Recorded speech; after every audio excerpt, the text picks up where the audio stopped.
Thank you very much mbokk yi sant leen gërëm leen bu baax a baax ci time bi ñu ngi waxtaan ak Dabakh Malick Dabakh thank you very much ci time bi appreciate nañ ko bu baax a baax Dabakh recently nag yaa ngi demoon siyaara Jahali you know it seems like ne daal you are very impressed with li nga xam ne loolu moom mooy liggéey jigéen ñi ak ñi nga xam ne ñoom ñoo nekkee Jahali seen bugg a liggéey ak seen bugg a advance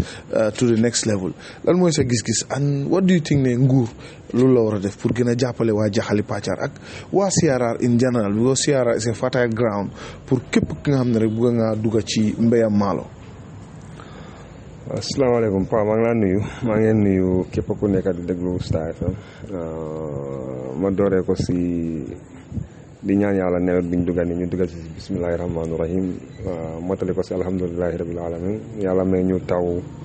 ndox bu bari waaye mu nekk ndox boo xam ne ni ndox bu dul lore la mu gàncax yi ñu am barke mu nekk njëriñ pour béykat yëpp waaw dëgg la maa ngi demoon Jahali nag xam nga comme ni ma la dee wax rek ñun most of the things luñ dee def duñ dee toog rek si biir dëkk bi fii nekk social media di wax di binda di def lu nekk so sometimes dañ dee jël suñ time ñu génna dem gisal suñ boppa parce que xam nga tamit nit ki sooy wax si dara baax na nga dem nga gis xam nga maa ko fekkee wala maa ko gis ak maa ko dégga wala dañ ma ko nettali lu benn understand nga so ñun doomi réew bi lañ waaye am na yu bari yuñ dee def yoo xam ne ni yooyu suñ private issues la dañ ko dee def defuñ ko ngir nit gërëm ñu wala nit sant ñu understand nga so te tam suñ wargar la parce que si dëkk bi lañ dëkka so foog nañ ne tamit lépp luñ mën a jàppalante en tant que doomi Gambien dañ ko war a def parce que ñun ñëpp si dëkk bi lañ dëkka te ku nekk am nga responsabilité pour def so Jahali nag demoon naa fa parce que dafa am sama benn broda boo xam ne nii xam nga am na lu mu diggoon gars yi so loolu lañ demoon pour motali fëdali colère boobu parce que olof Njaay def dem ne digge bor la te nit ki loo dig doomi aadama da nga ko war a motal soo ko motalul si àdduna yomal xiyam di nga ko motal comprendre so loolu moo taxoon ñu dem fa so bu ñu fa demee nag it was a nice trip parce que dem nañ fa am fa whole day visit rice field si dugal waxtaan ak jigéen yu góor yi en dégga seen problème ak seen jànkuwante yu gars yi di am rawatina si wàlli engrais bi ak wàlli ndox waaye nag am na tamit so many laudable progress yu fa am parce que loo xam ne la ñoom ñoo ko waxal seen boppa du man maa ko wax wala keneen moom ma ko nettali parce que ñu ngi ko am on tape and they are saying it so which is good waaye I think tamit ne government war naa mën a def lu bari foofu noonu parce que foofu man moo fa demee dama am benn gis-gis boo xam ne nii I think ne agricultural minister bi war naa mën a dem foofu noonu mu xool understand nga man maay nu ma mën naa toogaa moom moo ko man li ma xalaat te I think ne loolu suñ ko defee waxuma la 5 years but maybe probably in the next 2 years Gambia mun naa produce enough rice pour feed the nation wala mun naa wàññi almost 80% of suñu rice importation because am nañ di land am nañ di opportunity am nañ tamit di manpower parce que loolu moo gën a important so am nañ tamit some of the farming implements yi pour béy but some small things la gars yi need rek like water irrigation system bu nga xam ne dina mën a pump water pour mu dem si upland fields yi ak maybe fertilizer and stuff like that waaye béykat yu nekk foofu noonu dëgga bugga nañoo liggéey te ñu ngi liggéey tamit so I think ne nguur gi dafa war a gën a puus loxoom dëgg la parce que ñoom ñoo ko waxal seen boppa am na lu bari lu nguur gi def loo xam ne definitely appreciate nañ ko daan ñoom seen boppa wax nañ ko seen gémmiñ waaye I think tamit there is more to be done suñ buggee nekk a rice growing country boo xam ne nit nañ mën a satisfy suñ demand for rice ba pare dinañ mën a am excess lu ñoo export and make money out of it ba pare tam ñoom dinañ gis njëriñ bi ba pare dinañ mën a génne tam si poverty daal Dabakh again ba léegi nag official announcement ñëwut si nguur gi ne li nga xam ne loolu moom mooy engrais bi nañ ko wàññi are you disappointed ne nguur gi ba léegi daal wàññi luñ engrais béykat yi waaw nga comme man li ma la waxoon first time rek xam nga nguur gi xëy na ok mun naa def sacrifices wante am na loo xam ne nii comme li ma la doon wax last time rek seen loxo dafa tight si yenn situation si parce que nga waxtaan tam wax dëgg si la bokka parce que Gambia du dee produce engrais and nekkul only Gambia but lii is a global challenge bu nga xam ne ni mu ngi face àdduna bi yëpp and lii African countries yi lañ si war a jaaga te ñun every time situation mu ñëw Africa moo lay gën a sona parce que even coronavirus bu mu ñëwee da nga cappa ne ñun ñoo gën a am problème so waaye da nga gis ne ba léegi ñun jànguñ si the impact of coronavirus ak how devastating it was pour suñ dëkk yi ñu prepare suñ health system bi mun a respond to some of those things so gis nga tamit this war between Russia and Ukraine start na di am impact see price engrais, and because there is scarcity for engrais all over the world and the demand is high understand nga because ñu ko soxla moo bari so nguur gi lu mu mën a def mooy dégg la xëy na du ko mën a jaayee comme lu mu ko doon jaayee last year waaye I believe ne lu ñoo subsidize ñu dee import rice ak basic commodities yi te terewut price of those commodities is not going down I think ne dañ war a start di charge ñooñu tax ñu subsidize agriculture ñu subsidize engrais bi pour béykat ñu mën a am because su dul loolu I foresee ne in the next 1 year hunger mun naa hit this country and loolu su amee dafa nekk a devastating thing because soo xoolee majority of the people who lives in Gambia si agriculture la gars yi day jëfandikoo pour dunda moo xam si naako yi la moo xam si faro yi la moo xam si tool yi la understand nga so agriculture dafa am njëriñ trop and I think the government needs to come early ñu wax farmers yi allez seen fears wax leen ban solution la gars am su nekkee lu gars yi mënut a def la tamit ñu wan lañ ne mënuñ koo def understand nga su gars yi lu gars yi mën a def tamit nañu wax nit ne mën nañ koo def lii lañ mën a def fii la suñ loxo mën a am parce que nawet bi mu ngee dem nawet bi xaarut kenn te engrais dafa am waxtu boo ko jëfandikoo parce que am na jamono bu moo aaga béykat bi soxlaatut ko mais pare tamit dis tamit lu ñu war a jàngal mooy tamit it's about time ñu start di diversify understand nga some of the things yu ñu lay jëfandikoo pour suñu agriculture parce que soo demee si kaw gi ñu bari ñu ngi am gétti nag ñu bari ñu ngi yar xar seen kër yi ñu bari ñu ngi yar ganaar seen kër yi soo xoolee suñu mbalit di ñoo jël di ko taal am na lu bari lu ñu si mën a jëfandikoo ñu defar compost and loolu nii du like nga dem dëkk bu nekk probably mën nañoo am a TV programme or a radio programme def sensitization and explain to people how nga mën a use some of these things pour defar compost ak compost bi ban impact la moo am because loolu moo gën a healthy sa than some of this engrais bu ñoo jël di ko suñ njëyee fii parce que some of them dafa ànd engrais bi dafa ànd ak chemical so chemical boobu noonu impact bu moo am si suñ dundin xamuñ ko parce que maybe probably duñ def lab test pour test suñ produce yi ndax engrais bi mu ngi am negative impact or not understand nga so wante bii nii dafa nekk organic one boo xam ne nii dafa tax sa jàngancax gi dina rafet ba pare tam dina la costless so I think it's something lu agricultural department bi war a learn from and then try to educate the farmers ñu empower leen and give them the opportunity ba pare give them the right training and the right support bu gaay nii pour ñu diversify jëfandikoo engrais waaye nguur gi I believe ne they should come right now ñu waxaa béykat yi wax leen luñ mun ak luñ munut te ñu wax leen dëgg bi tamit parce que loolu moo am solo parce que am na lu nga xam ne nii nguur gi loo xam dafa taay ak lu mun di bugg a def am na foo xam ne nii amut fa doole pour def ko parce que mënut a dem wax Russia wala wax Ukraine ne bàyyi leen seen xeer bi ngeen defar engrais man sanga because dëkk yuy defar engrais right now ñu ngi xee so ñooñu defar bal la gaay gën a tal den defar engrais understand nga so nag moo tax ma ne la ne am na lu nga xam ne nii loolu nguur gi loo xam daf si taay te problème bi du Gambie rek it's going across Africa parce que even in Sénégal maa ngi fa woon this whole week the same problem la dëkk bi nekk di face and farmers are complaining about the same thing similar issues and loolu African countries ñoo war a ñëw together ñu xool you know maybe su ñoo come together as ECOWAS ñu build benn industry buy defar fertilizer in one of these countries on sanga bu nekk on a strategic location boo xam ne du sori yeneen dëkk bu nekk mu contribute xaalis ñu bil ko dëkk yëpp ñu moom ko so that we produce suñ own engrais loolu tam I think is something that the head of states need to sit down and talk about and then come up with a way and solution to do about these things. dama ñu ne nag jamono ji li nga xam ne moom mooy yóbbul député yi indil député yi ñu ngi si enjoyment yu métti ak yu demee noonu lan mooy sa gis-gis ci li nga xam ne mooy amount yi nga xam ne moom lañ nekk di mention salary yeeg sitting allowance clothes allowance ak yu demee noonu ñeneen ci Gambien si of course ñu votal député ñu ngeen ne daal affaire bi ëpp na because yes yeneen réew yi ñu ngi fay seen député good money but again ñu ne réew yi duñ benn sa gis-gis na député yi deserve nañ lii.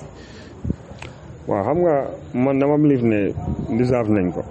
dama believe ne tamit nit ki da ngaa xool liggéey bu ñoo def parce que député dafa mel ni comme George understand nga parce que dañu am 3 arms of government dañu am the executive dañu am the judiciary and dañu am the legislature so suñ buggee député yi ñu bañ ñu nekk si loxo executive bi understand nga wala ñu nekk si loxo ay nit dañ leen war a teg si situation bu nga xam ne nii at least doo leen mën a satisfy 100% wante some of the things you guys need nañ ko mën a defal seen bopp parce que député yi ñoo nekk ñu nga xam ne ni ñooy defar loi yi ñoo jëfandikoo pour yor Gambia understand nga so loolu du place boo xam ne nii place bu caaxaan te place yi caaxaan la so député boobu noonu su amee problème pour joxe dépense mu am kenn ku ñëw ici benn loi boo xam ne nii xëy na féboot Gambians wante mun naa dem mu jënd député yi understand nga ñooñu mun nañoo jàllale loi boobu noonu te suñ ko jàllale dafaa nekk loo si biir dëkk bi te dañ si aate képp ku dëkk si réew bi mooy da ngay doomi Gambien o loo ñàkk a nekk doomi Gambien so man feel naa ne you know whatever li fi naka la tuwaati benefit suñ mën a jox gaay au pay rise bu ñu mën a jox gaay they deserve it lu important mooy nañ fekka tamit ñoom it xaalis bu gaay di jël comme salary mu fekka su weer bi dee ñoom tam suñ ko receive ñu xam ne ñu ngi def seen liggéey soo yelloo nañ xaalis boobu noonu understand nga waaye tamit you know si jamono buñ nekka nii tamit government tam dafa war di xool tam mu review waaye am nga comme bii nii man du ma blame executive bi parliament laay blame because parliament ñoo indi bill boobu noonu ñoo ko pass in parliament boobu nekkul loo xam ne nguur gi la understand nga parce que fii ku nekka am na jafe-jafe ku nekk am na problème so because soo xoolee député yi tamit doo mun a compare National Assembly member bu Gambia ak yeneen dëkk yi understand nga daf day nekk gàcce sax understand nga so te député pour man moo gën a am solo dan ministre understand nga but ministre si they enjoy more opportunities ak more benefits than National Assembly members so pour man gisuma ne like is something lu bon la waaye lu baax la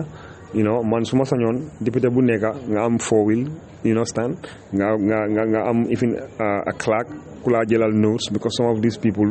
xam nga duñ dee am time suñ nekkee si debate bi nga war a contribute si debate bi nga war a take note of yourself some of them nekkuñ experts on every aspect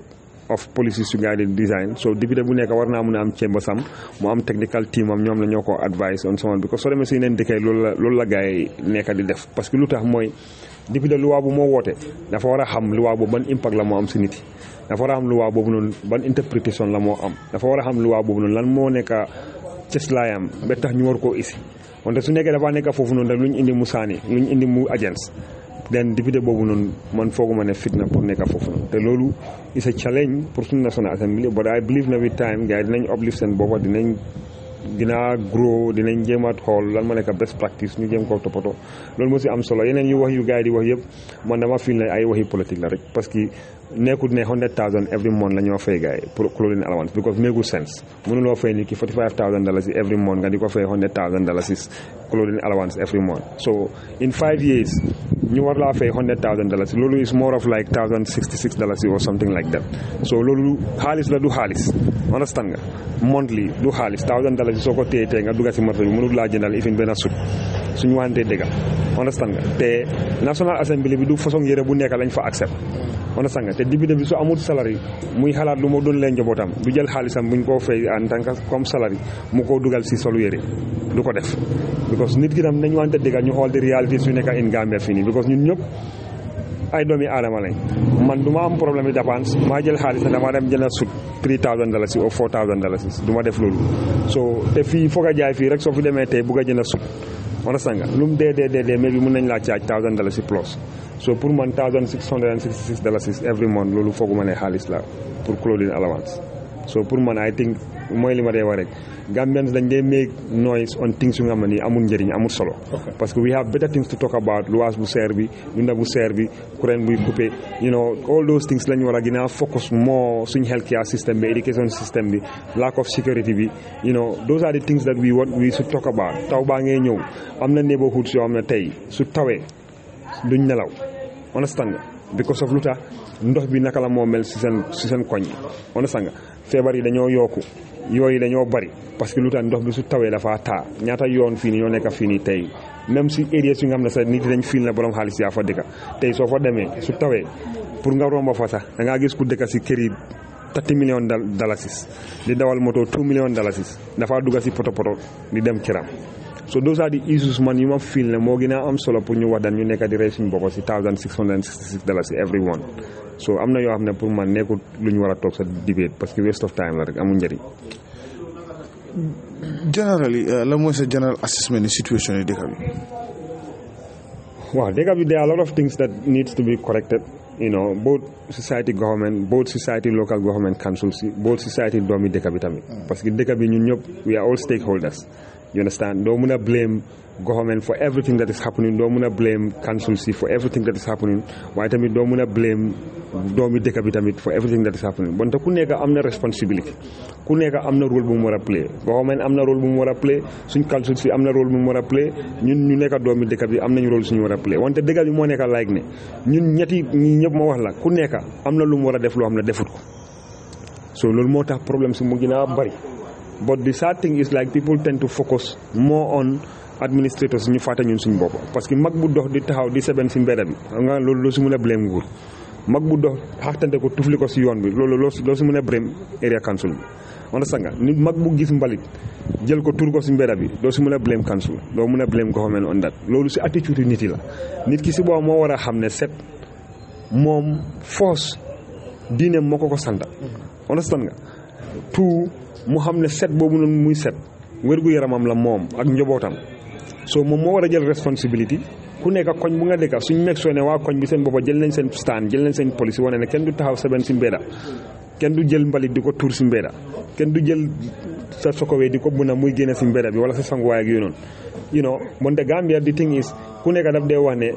like mbedda bi mbeddi buur la ku nekk daf dee wax ne su ma reporté kii ñu ne man maa ko boole but yow soo ko boolewut moom mu ñëw lor la ba indi la feebar boo xam ne si sa njaboot la moo dem nga mu ñëw dikkee la xaalis bu bari wala nga ñàkk si sa doom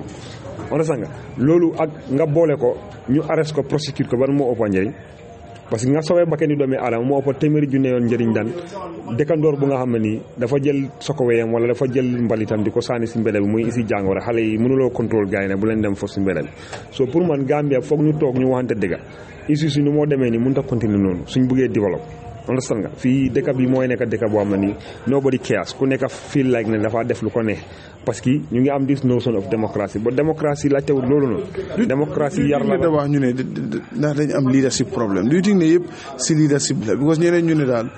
leadership bi su wone a clear pathway ne direction bii laa bëgg a dem nii laa ko bëgg a demee at all cost ñu ne ndax leadership problème lañ am waaw mën naa nekk leadership problem in all aspects leadership problem si nguur gi leadership problem si suñ biir kër yi leadership problem si suñ biir jàngu yi leadership problem si biir office yi leadership problem si biir jumaa yi leadership problem si biir church parce que leader du just président bi rek mooy leader everybody leader nga parce que borom kër bu nekk leader nga si sa biir kër so sa njàkka yar sa njaboot loolu doo ko mën a blâmer président wala di ko blâmer nguur parce que yow yaa am force rôle and responsibility pour yar sa doom teg leen si yoon bu nga xam ne suñ génnee ñu xool lañ naw lañ ne diw kii kër diw la jógee wala doomi diw la so loolu doo si mën a blame nguur parce que nguur tamit am na fu mu mën a am parce que nguur mënut a dem si biir kër yi nit yi di yaral seen doom yi pour ñu nekkaat xale yu tegu si yoon loolu mënut a nekk understand nga so pour man dama believe ne leadership failure bi dafa cut across board whether si office yi la ñu nekk directors yi ñu nekk boss yi nekkuñ di doxal seen office nuñ ko war a doxalee nekkuñ di set examples ñi amee réew bi ñu déngalañ from the president coming down to ministers nekkuñ di doxal réew bi comme nuñ ko war a doxalee parce que fii da ngaa dem ñun ñëpp dañoo joobi ñun dañoo teel a jóg even amuñ government responsibility wante dañoo jóg normal time war a dem liggéey pour make sure nañu àgga suñ liggéey even though 9 o'clock dañ dee start job wante dañ dee make sure nañu àgga suñ liggéey kaay before 8 o'clock or 8:30 parce que man su ma dee génne suma kër si laa dee déglu sa programme ba da ngaa dem trafic bi mu ngi jaam nga toog nga gis moto boo xam ne nii moto ministre la on nga muy daw si sideway bi because of mu ngi lee double signal man façon yi dama la dee block du ma la may pour nga jàlla parce que yara deku la ak ñaaka respect parce que suñ ne loi yow ñi nga xam ne yéen a amee naka la tuddaati yéen lañ dënka pour ngeen doxal réew yéen a war a njëkk a set exemple te di sad thing moo nekk ne like police dañ leen dee bàyyi ñu ñëw ñu romba but keneen su ko defee ñu paak sa moto bi you understand because discipline si ñu nekk si kaw lu ñu la war a njëkk a commencé parce que su dul ambulance su dul convoy président su dul convoy vice président amul kenn ku ñu war a mën a may yoon pour ngaa ñëw di jàlla te nekkul emergency bu nga xam ne nii real case situation la waaye yow da nga tardé liggéey nga tëdd sa kër ba mu la nee 8 o'clock nga bëgg a génne sa kër pour liggéey soo nga ne because of yow ministre nga da nga war a teggi yoon bi nit yi dañ la war a xaalal yoon bi man soo ma fekkee si kaw tali bi du ma la may dama laa bloqué understand nga parce que loolu yabaate la ba pare xamadi la ak ñàkk a respecté doomi réew bi te loolu ñun Gambians si ñoo ko mën a stop parce que every day nga gis loolu daf day dem to the point daf day bëgg a cause accidents parce que kenn su ko defee man ma gis ne ministre def na ko keneen def ko then what is the essence of ñuy am even traffic police officers wala ñuy daw sax si kaw yoon bi parce que yar mooy nga xam ne lii la luwaa wax ku nekk mu toppa luwaa boobu noonu ak it doesn't matter kan nga doon understand nga so pour man these are things yu nga xam ne dañ ko war a solve te suñ ko bëggee solve police seen boppam ñoo war a njëkk a jël seen responsibility ministre su ko defee nga paak motoom bi six drivers license ni driver bi paak ko detain driver bi su nii de ngeen prosecute ko because dafa cause traffic obstruction like any other driver parce que gënut ñooñu noonu parce que ñooñu ñoo ko gën sax parce que ñooñu ñooy liggéey di fay tax ñu jël salary boobu di ko fay jëndal moto jokko ko understand nga jox ko security jox ko everything jox ko free housing lu tax mu war a tëdd kiram ba 9 o'clock ba 10 o'clock mu ne dafaa dem liggéey office am understand nga te su weer bi dee dafa feeku te keneen su ko defee taxi driver bi su ko defee police yi paak la jël sa xaalis wala ñu paak la yóbbu la court so pour man these are things yu nga xam ne police seen boppam ñoo war a start di set exemple parce que ñoom dañ fi nekk pour doxal yoon te sooy doxal yoon amul xaaj ak seen lu su paate defee dara nga dóor ko sàmba su ko defee da nga ko war a dóor benn yar bi parce que ñun ñëpp xam nañ kan lañ war a may kan la loi may pour mu am convoy mu romb su dul ambulance wala convoy président bi wala convoy vice président bi you don't have to give way for anybody especially ko nga xam ne sa nekku di daw si kaw tali bi dafa teggi yoon bi di daw si pathway bi fu nga xam ne nit yi ñoo fa war a jaar orasanga soo fa tambangee nit nag xam nga so loolu moo tax fii traffic congestion yu dee am yëpp lu bari sa loolu moo ko dee gën a cause parce que indiscipline bu nekk si highway bi moo dee cause so much unnecessary accidents parce que last week bi ma demee jaaxali paca maay ñëw soo demee around Fooñi yaa ngi gis nit yi seen bopp I don't know ne police ñoo ko def xam na nit yi ñoo ko def wante loolu ñu ngi doon complain ne économique check point bu gaay am bu yaam daf dee cause accident but almost dëkk boo romba biir Fooñi yaa ngi gis nit yi ñu ngi jël tanki pono teg ko si kaw tali bi understand nga so moto yaa ngee daw di dive di gunge camion yaa ngee am na camion yoo xam ne dañoo eb ba fees camion yu gudda lañ mënuñ sot koo fii nii understand nga so benn sot koo fi ndaw yi mën nañ koo def lambi dama wala gele-gele yi ni dee eb nit yi because gele-gele dañ dee modify seen lambi di ko yokka so mun naa loolu mu jël benn sot koof lambi dama moto bi daanu fële ne leen so these are things yu nga xam ne xamoon na police gis nañ ko I don't know na traffic police gis nañ ko but I think they should take dañ war a jël action and they go and remove all those things parce que nit yi amuñu right pour di def yenn son obstruction si on traffic loolu police traffic police ñoo am responsibility pour def loolu noonu fu ñu war a def sleeping police ñoom ñoo ko fa war a def fu ñu war a def zebra crossing ñoom ñoo ko fa war a def waaye nekkul nit yi ñooy dem di jël ay tànki moto parce que loolu suñ ko bàyyee mu continuer indiscipline la moo isi te su yàggee dafa bëgg di cause accident su bari si kaw tali bi instead of mu prevent accident. waaw final rek lan mooy sa gis-gis si waxi vice président bi ñeneen ñu ne fooguloo waa ji daal dafa waane rek parce que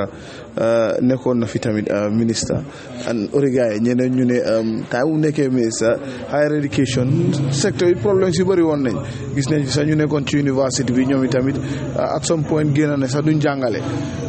ñu ne noo ko gisee ak noo ko jàngatee. waaw xam nga naka la tudd xam nga nit ku nekk man lu ma lay wax rek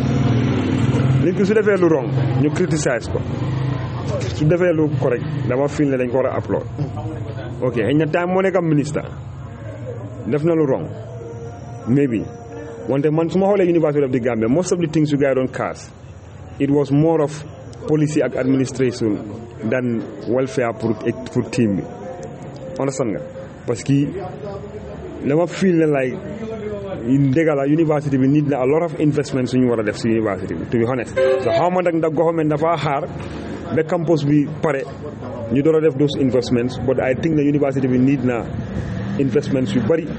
in terms of especially technology in terms of seen labs yi parce que ñooñu ñoo war a nekk ñoo xam ne dañu war a xereñ su li ñoo jànga pour mun a innovate mun a develop lu nga xam ne même university bi war naa am even more of like a research center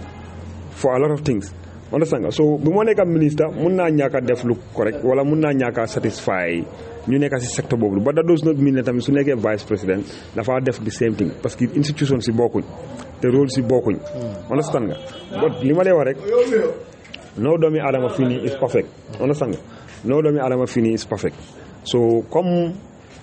lu mu wax rafet na dama ko acknowledge and I believe ne wax bi comme li ma wax rek am na solo wante li gën a am solo ak man li ma xaar si ñoom mooy ñu ak based on lu gaay di wax parce que xam nga wax moom yomb na ku nekk mën naa taxaw wax because wax speech la rek booy toog binda wala toog xalaat wax la understand nga but soo fi waxee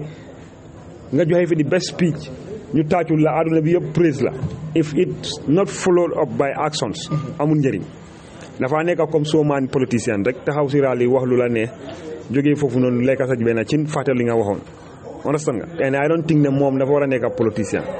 moom man li ma gis si moom ne he's a technocrat and like I said from the beginning man xaw ma ko wante xam nga nit ki man ñi la xam lañu seede si yow man loolu laa mun a jàpp ba ma gis leneen parce que ñi nga xam ne ñoo ko xam they've said good things about moom am na few people man ñu ma laajte biñ ko appointed as so and they said a lot of good things about him te to be honest since mu ñëw nekk vice president I think he's showing that leadership in him so mun naa am tamit nag ne secteur bu mu nekkoon tamit dafa ñëw fekk secteur boobu nag mu ngi am lot of problems understand nga so pour nga solve ko in a short space of time is always difficult but like I always say am nga Gambia fii mooy like fii ku nekk naka la tuddaati like satisfy Gambians si boobu moo difficult understand nga waaye waxam bi rafet na nag to be honest and I hope ne ñu follow up ko with actions and lu ma wax noonu ñu def ko parce que man most of the things yu mu wax dama si agree especially when it comes to affaire land issue I totally believe in what he said understand nga parce que la jox la benn exemple fii nii rek Brufut Heights mu ngi fii nii Gambia Tourism Board ñu ngi dem jaay fii nii land boo xam ne nii si bij bi la nekk it belongs to every Gambian ñu jaay ko few individuals si very cheap money te tey Brufut Heights soo fa demee pour ñu jaay la seafront residence ñu ngi laa charge ay $20 million but ñaata la ko gars yi jaay less than $1 million so loolu is chicken change loolu is daylight robbery lu boo xam ne nii tuddi Gambians so léegi yow ñooñu suñ sampee foofu seen kër yi wala ñu fence ko ëllëg doomi Gambians suñ bëggee dem si bij bi sa private property nit su fa ñëwee mu faa def pique-nique su la neexee nga ne ko bul fi def pique-nique what would you do so dafa dem to the point like Gambians duñu amaatee accès sax si bij bi because lu des si bij bi yëpp hotels la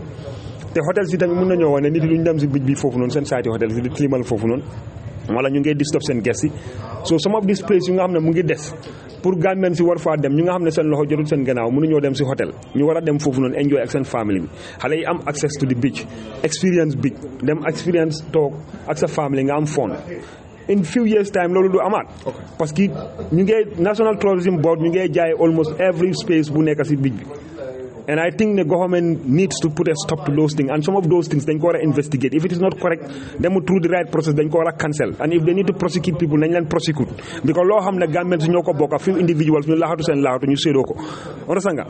by millions of Gambians yoo xam ne ni ñu ngi toog understand nga parce que kenn déggut loolu noonu ñu advertise ko ne dañ koo jaay and open it to every Gambian understand nga ba pare nga xool the value of land in that area ak ñaata lañ ko jaayee gars yi nga xam ne loolu is day right corruption so moo tax man ñeneen ñi suñ dee wax affaire corruption ba pare yow ngay dugga si façon yu noonu ngay jënd loolu noonu te soo xoolee ñu ko jënd ñëpp ay ñu am xaalis lañ si dëkk bi yow parce que yow doo wax ne da nga ñàkk moo tax ngay jënd di jaayaat so yow soo demee ba nga xam ne yow da nga am ngay roob ñoo xam ne ni dee ba doole lañ you understand so loolu moo gën a sàcc si Gambie ñi nga xam ne ñoo am xaalis ñoo daaxaa sàcca parce que ñoo dee sàcca from the poor people and I think loolu moo war a stop pour dëkk bi mu dem kanam parce que what belongs to the public belongs to the public su National Tourism Board amul xaalis pour invest foofu noonu def ko a park boo xam ne ni Gambians nañ mën a dem foofu noonu pour dem play wala seen xale yi yóbbu seen xale yi ñu dem fo they should invite a private investor boo xam ne ni Gambian la mu ñëw mu invest mun naa nekk public private partnership but you don't go and sell those kind of lands to people te time bu fi yaa jëmee di nekkam ñama ñoo def loolu parce que ñu fa am kër sax daan fen seen fence yaa jëmee daf daan ñoo daanal seen fence you understand because land boobu noonu public property la it's never a private property so naka la benn few individuals yu nekk Gambia Tourism Board war a toog di jaay loolu noonu at the expense of Gambians te ba léegi doo dégg benn media house anga lu moo tax nekk man ma ne wax ne some of these media houses ñëpp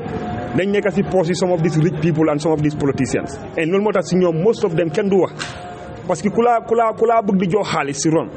kooku du musa def lu bon nga ñëw taxaw nga bina story boobu nag bon di nga mën a toog di bindal ay story yu fulis yu ñàkk a fayda yoo xam ne ni ay one pack def na lii ay one pack loolu is it a news ay one pack def na soo mu dekk a flop loolu news la and you see people newspapers yu am na reputable newspapers yu ne di respect ñuy toog di bindal those kind of scrap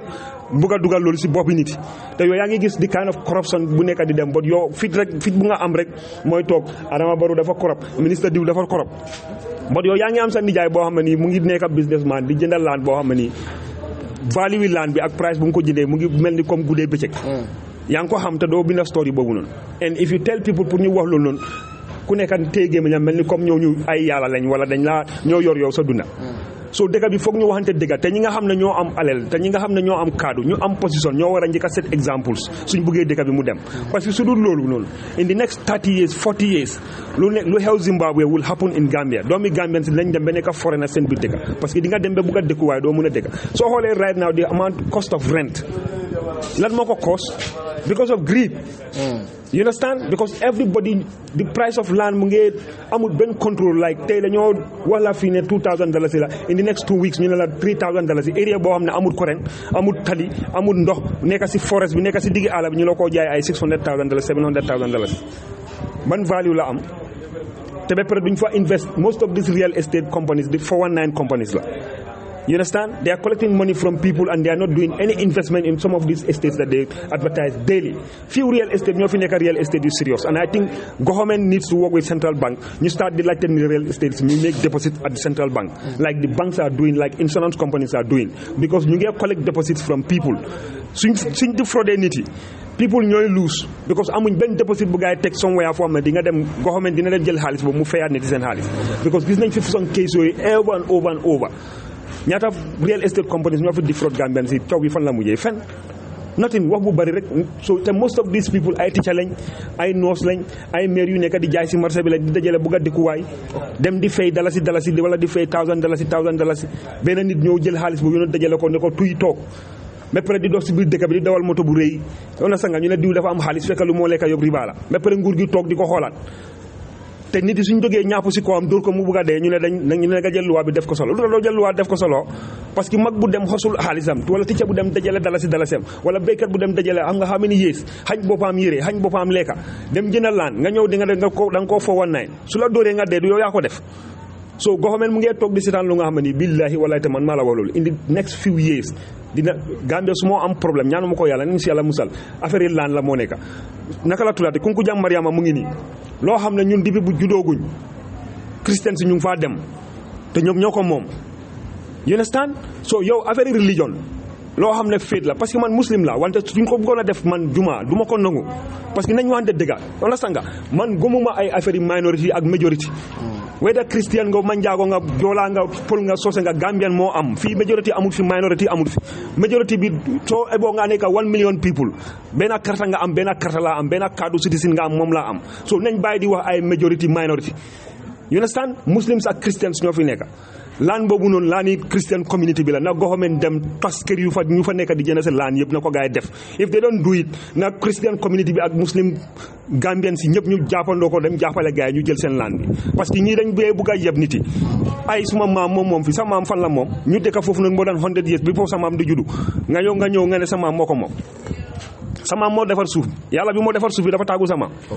so government mu ngay caaxaane lu nga xam ne nii in the next few years dañoo start di am issues si dëkk bi te nit yi nañu waxante dëgg ñu bàyyi yëfi naa feexa bàyyi toog si seen fence di jàppalante ay mbokka loolu defarul dëkk bi nii nañu waxante dëgg what belongs to the Christian community nañ leen ko jox seen alal la ñoom ñoo ko moom na government dem jël xaalis fensal leen ko o Gambien si ñu dajale xaalis ñu fensal ko gars yi once and for all mu jeex ñu def fa bunta nga xam ne kenn du amati access pour encourage on that land parce que suñ ko defuñ lu nga xam ne ni jaar na yoon parce que man julit la suñ ko bëggoon a def indi juma fii du ma ko nangu so nañ bàyyi di wax ne nekkuma Christian wala nekkuma lii wala léeg-léeg dugg na fii génn na fële so what belongs to the community na ko gars yi delloo gars yi. Thank you very much Daba ci time bi appreciate nañ ko bu baax a baax 33 minutes jërëjëf Daba.